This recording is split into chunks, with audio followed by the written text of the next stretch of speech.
Hello everyone, welcome to my channel. My name's Alani and I am super excited for this DIY.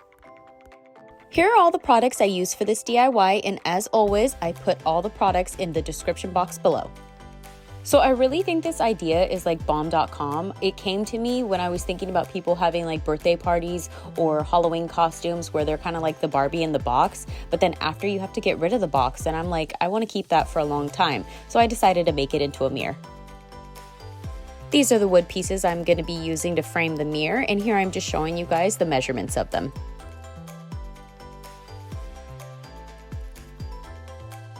After I got rid of the smaller frames, I used those other wood pieces to frame out the front of it to make it look like a Barbie box. I'm just putting these pieces together to see where they'll meet and where I need to cut, and I do want the biggest piece to be at the bottom, just like an original Barbie box would have. I put the biggest piece behind the frame itself, and then I use a pencil to mark out where I'm going to cut. Because these wooden pieces are so thin, I didn't need to use like a saw or anything. All I did was score it on both sides, and then I was able to snap it in half.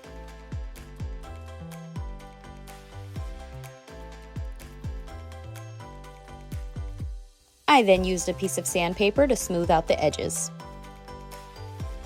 So originally I was going to use the smaller pieces for the top of the frame, but it looked a little odd to me, so I decided to use the bigger piece, but obviously that was a little too big and you couldn't really see the mirror, so I cut that in half horizontally, and then it fit perfectly, and it was a bit bigger than the sides, but it wasn't as big as the bottom half, so I really like the way that turned out. I did the exact same thing to the top of the wood like I did to the bottom, and then after that it was time to work on the sides. For the side pieces, I wanted to make sure that the pieces fit in between the top and bottom piece perfectly, so all I did was grab a pencil, mark where I wanted to cut one of them, and then I put both of those wood pieces together to make sure that they were even with a ruler, and of course I did the same thing I did to the top and bottom with the cutting and the sanding.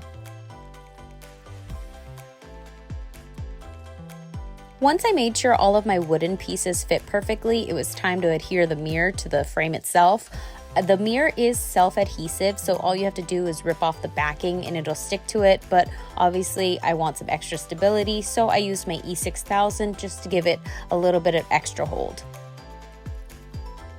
After I laid the mirror down, I just smoothed it all out with my hands, and oh my gosh, how satisfying is this part? Honestly, for a second when I first got the mirror, I was like, did I get like an ugly mirror? Did I get like a defective one or something? And then I realized it was the protective film, and I was like, oh, okay, we're good. So I'm really happy it's a pretty mirror. And then I just put all the pieces back together to make sure that they cover the mirror completely and I don't have to redo anything. And then after that, it was time to glue everything down with some wood glue.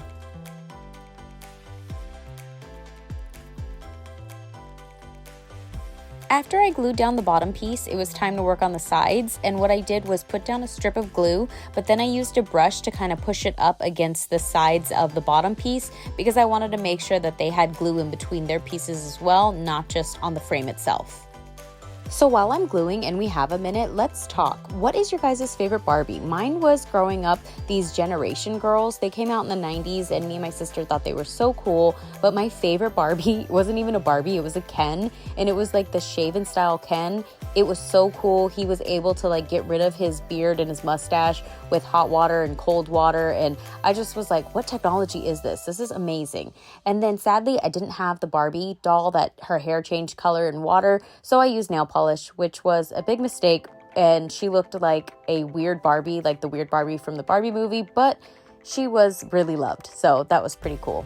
But anyways, back to the DIY, I do the same thing to the top piece that I did to the bottom, making sure that it does touch the frame, but it also touches the side pieces. I noticed that there were gaps in between where the wood pieces meet, and I didn't like that, so I decided to use some spackle to fill in the gaps. All I did was get a brush, kind of push it in between the gap to make sure it was completely filled, and then I smoothed out the sides with my fingertips. I wanted something to hold the bottom piece down, so I just put a speaker on top of it while I spackled all of the other edges where all the wood meets. To cover the mirror to make sure that no paint gets on it, I just grabbed a Hobby Lobby bag and I just pushed it in underneath the wood pieces and got to painting. Now when you paint, you should go against like the grain where it's going, and then as you're like finishing, you should go side to side so it goes with it, just to make sure every nook and cranny gets all the paint inside. And of course I have to paint the sides of it too, because it has to look like a real box.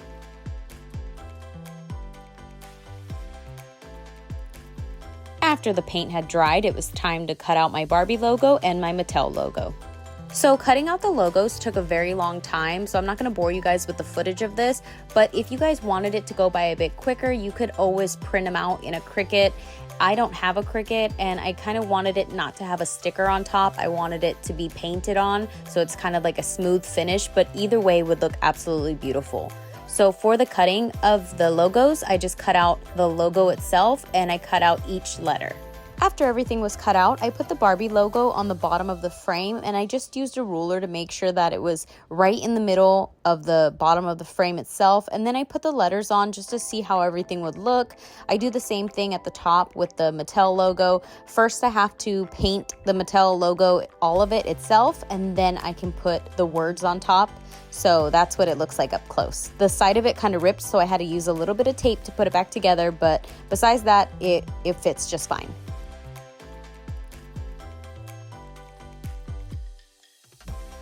Once I got the logo where I wanted it to be, I used the ruler to hold it down completely, and then I traced the entire thing with pencil. This is what the tracing looks like up close. It kind of looks like a big old blob, but I promise it will come together. I used painter's tape to hold down the Mattel logo. All I did was rip off a few pieces, and I do put them on the back of my hand just so I could take off some of the stickiness, just to make sure that it doesn't pull off any of the paint. I flattened down the outline of the Mattel logo as much as possible because those little spikes on the ends of them, those little triangles, are really prominent, and I don't want any of the paint to glob up and make it look like just a circle, so I try to flatten it as much as possible. Here's the red paint I used for the Mattel logo, and here is the pink paint I used for the Barbie logo.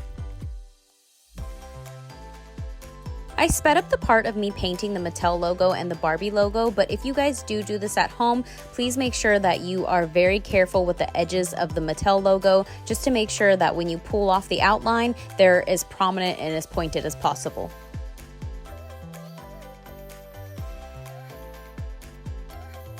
For the Barbie logo, I guess thinking about it now, I could have cut around the word Barbie just like I did the Mattel logo, but instead I just did it the other way where I wrote it out in pencil. But if you guys do this at home, you guys can do that way. I just thought this was easier at the time.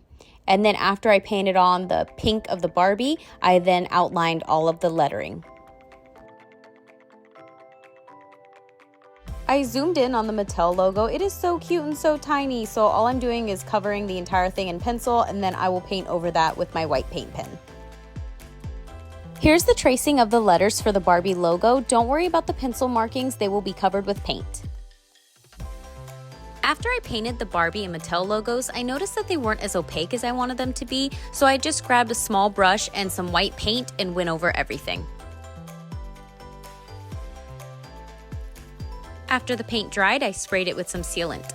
And of course, I had to hang up my mirror, so all I did was flip it over and I put a sawtooth hook at the top of the back of it and screwed that in place.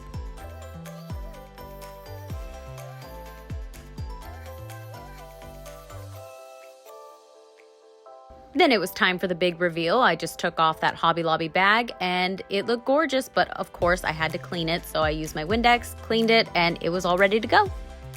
So if you're looking at it from the side, you can see the wood behind it. So if I had to do this part over again, I would paint the entire inside pink as well.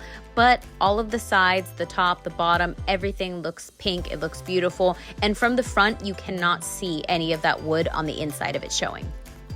I honestly really love the way this turned out. In the future, I might just make a floor-length Barbie box mirror so it looks like I'm standing in it and it's not just from my shoulders and up. So we'll see what the future holds. But if you guys enjoyed this video, please give it a thumbs up, share, subscribe if you're not already. And if you do recreate this, please tag me at Alani DLC because I would love to see any recreations you guys make. I hope you guys have a wonderful day and I will see you guys next time.